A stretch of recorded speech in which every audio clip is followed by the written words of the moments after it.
Mr. President, let me state from the outset our firm objection to the participation of the so-called representatives of civil society. I must be absolutely clear. Both briefers imposed by the representative of the United States regime under this false label do not represent Iran's civil society. They represent the political agenda of the United States and Israeli regimes. They have lived outside Iran for more than 2 decades and have consistently engaged in incitement to violence and promotion of extremist and terrorist activities, including advocating and facilitating the use of lethal force against law enforcement officers. Their presence here is therefore neither legitimate nor credible, and it fundamentally undermines the integrity of this discussion. It is shameful that the United States regime transferred this esteemed body to a scene for theater and show, for baseless accusation and statement. This is in line with the United States regime in dismantling and disgracing the United Nations system. If you want to look for a case, the killing of innocent lady in Minnesota last week and nationwide crackdown can be brought here with the testimony and with the briefers. And please teach them the meaning of briefing. The briefing is different from the personal statement and accusation. Please do not sell them to the world as representatives of Iran's civil society. Their acts and statements regarding Iran are far from civil, and they have long divorced from Iran's society. They amplify the Israeli-American foreign agenda. They are both on Mossad's payroll in accordance with undeniable evidence. We have taken note of the briefing provided by ASG. Regrettably, her briefing was one-sided and not grounded in factual evidence.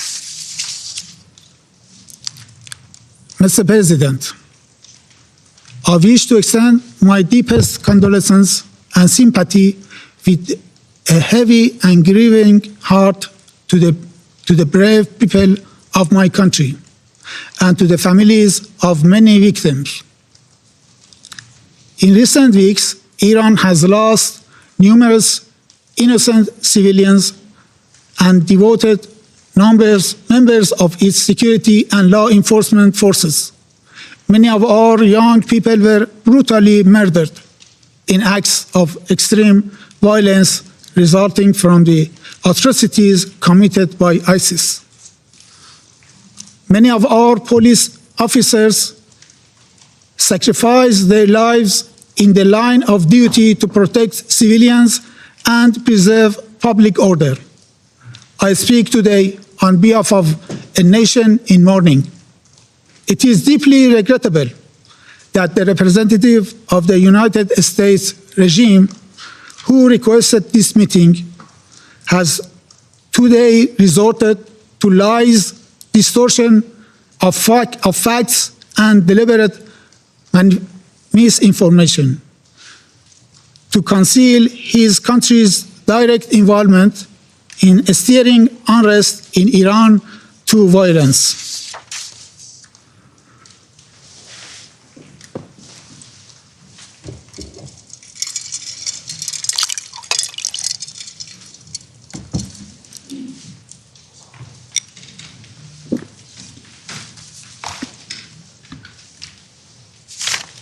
In fact, the United States request for this meeting is shameful. to conceal their direct complicity in the crime their mercenaries have committed against our nations from 8 to 10 January. As part of Israel's malicious attempt to drag America into another war of aggression against Iran. Under the hollow pretext of concern for the Iranian people and claims of support for human rights, the United States regime is attempting to portray itself as a friend of the Iranian people, while simultaneously laying the groundwork for political destabilization and military intervention under a so-called humanitarian narrative. These claims are particularly cynical when viewed against the United States regime long and well-documented record of unlawful military interventions, regime change operations, and systematic violations of international law and the Charter of the United Nations.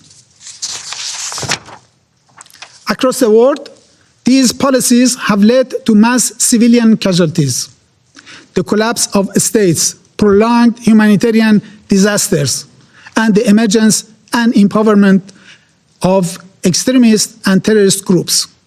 This is not a matter of opinion. It is a matter of historical record and fact. The Iranian people, for decades, have experienced the true meaning of the so-called support. The United States pattern of coercion and interference under the deceptive pretext is clear, from the orchestration of the 1956 coup against the democratically elected government of Dr. Mossadegh to its extensive political, military, and intelligence backing of Saddam's regime war of aggression against Iran. From the downing of Iran Air Flight 655 in 1988, killing 290 innocent civilians, to its complicity in assassinations, sabotage, and attacks against Iranian civilian and infrastructure, including the war of aggression carried out in June 2025, and from decades of unlawful unilateral sanctions to systematic economic coercion. These measures have gravely violated the Iranian people's fundamental rights, including their inherent rights of life, health, and development.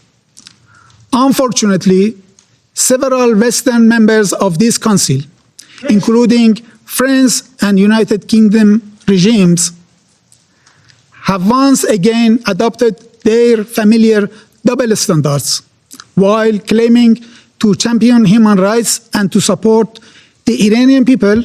They have, alongside the United States regime, imposed some of the most severe and unlawful sanctions in modern history. Sanctions that have inflicted widespread suffering on civilians.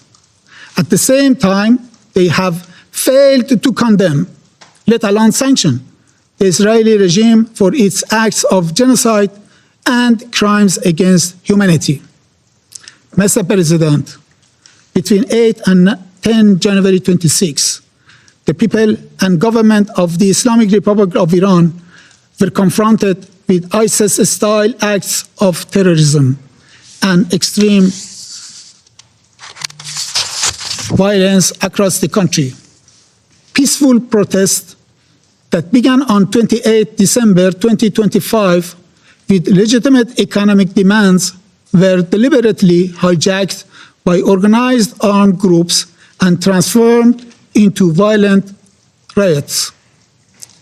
Documented cases include beheading, people being burned alive, police officers and ordinary citizens beaten to death, widespread use of firearms, and the deliberate torching of ambulances, fire engines, health facilities, residential buildings, and places of worship. These were not isolated incidents. They reflect a clear and systematic pattern of organized violence. A significant number of police officers were killed or severely injured. These heavy casualties demonstrate the extreme brutality of terrorist elements. The situation is, in fact, very simple. The United States regime and its accomplices, particularly the Israeli regime, cannot evade responsibility for the innocent blood that has been shed in my country. Unable to achieve their objectives through the 12-day war of aggression against Iran in June 2025, they have now sought to pursue the same goals through political destabilization, internal unrest, and chaos. This strategy relies on manufacturing casualties, spreading false and inflated figures, and creating a pretext for foreign intervention. It is a familiar script, one that has been used repeatedly from Iraq to Libya and to Venezuela.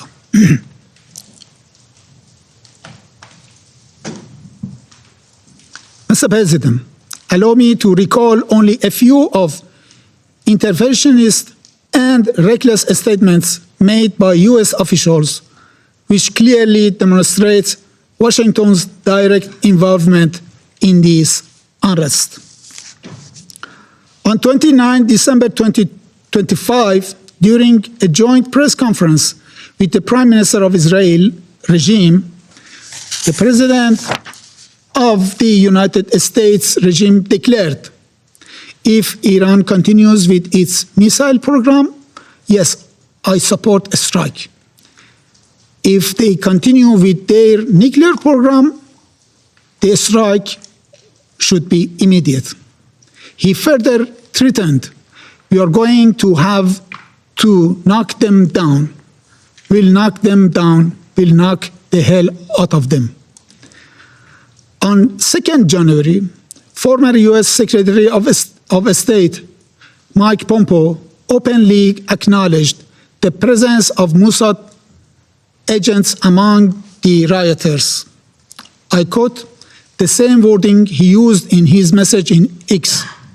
Happy New Year to every Iranian in the street, also to every Mossad agent beside them. End of the quote. On 3rd January 2026, the President of the United States regime stated, we are locked and loaded and ready to go. On 10 January 2026, Senator Lindsey Graham publicly incited violence action,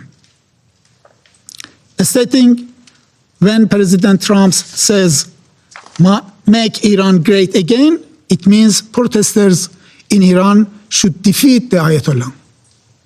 On 12 January, the White House spokesperson confirmed that President Trump would not be hesitant to use military force against Iran.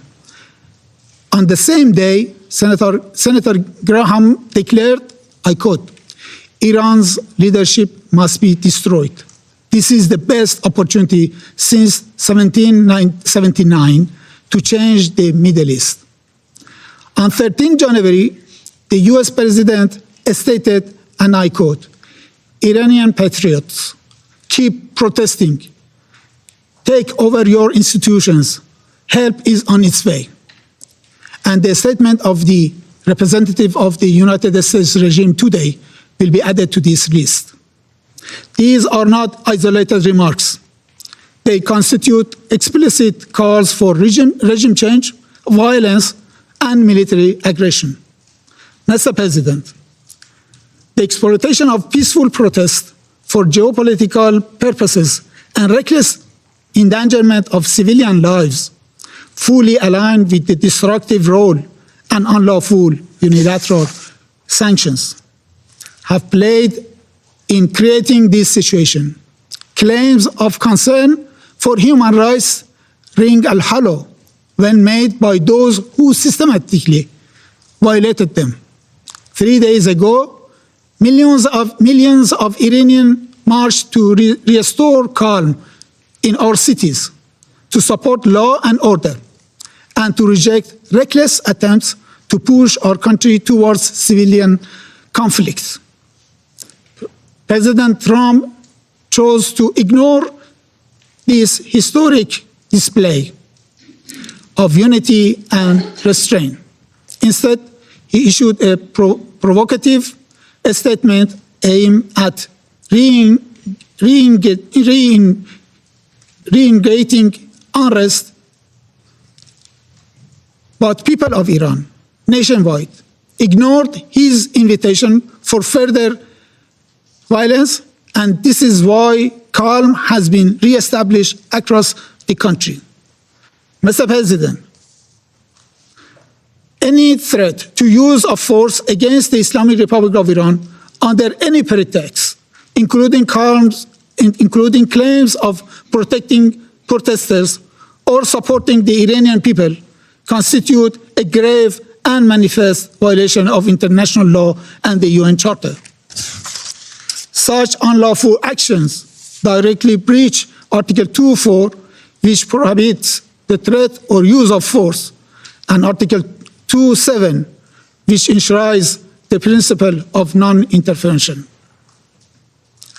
No rule of doctrine, narrative, or political justification can legitimize unilateral military action or coercion without explicit Security Council authorization under Chapter 7. Invoking humanitarian rhetoric to justify force in a deliberate abuse of international law.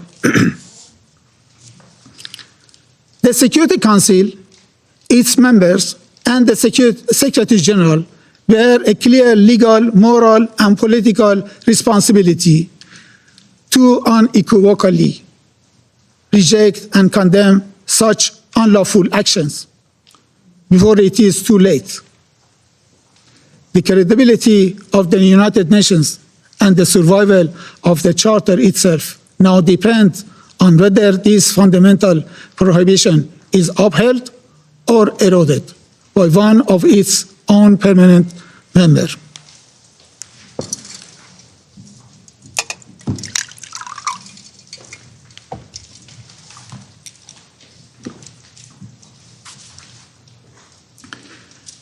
Mr. President, Iran seeks neither escalation nor confrontation. However, any act of aggression, direct or indirect, will be met with a decisive, proportionate, and lawful response under Article 51 of the Charter. This is not a threat. It is a statement of legal reality. Responsibility for all consequences will rest solely with those who initiate such unlawful acts.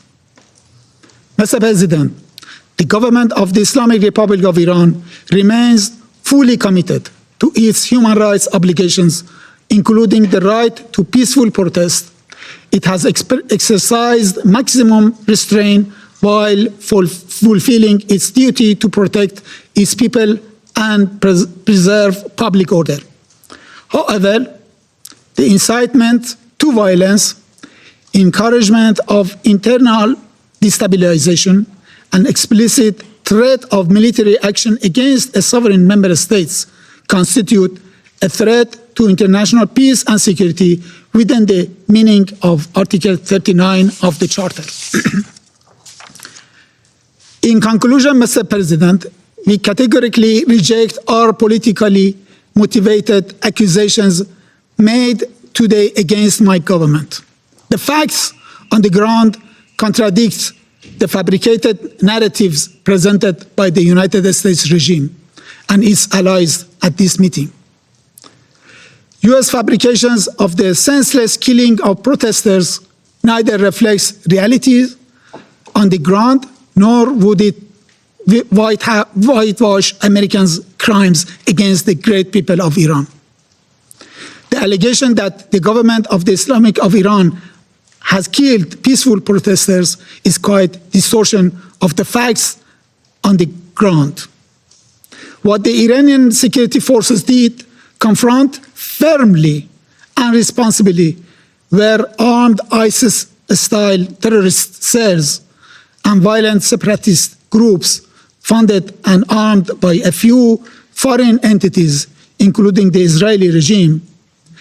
These groups deliberately targeted civilians and law enforcement officers in an attempt to ignite civil war and create the conditions for foreign intervention.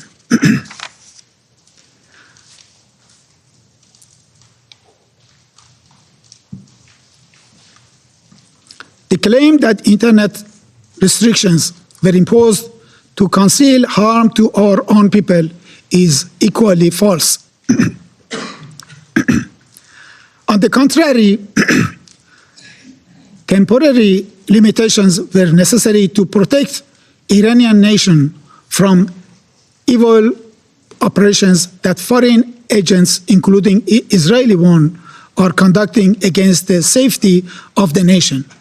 It was also absolutely vital to prevent huge cyber attacks against Iran and its infrastructure, and to disrupt communications among terrorist networks, coordinating terror operations from within our cities. I thank you, Mr. President.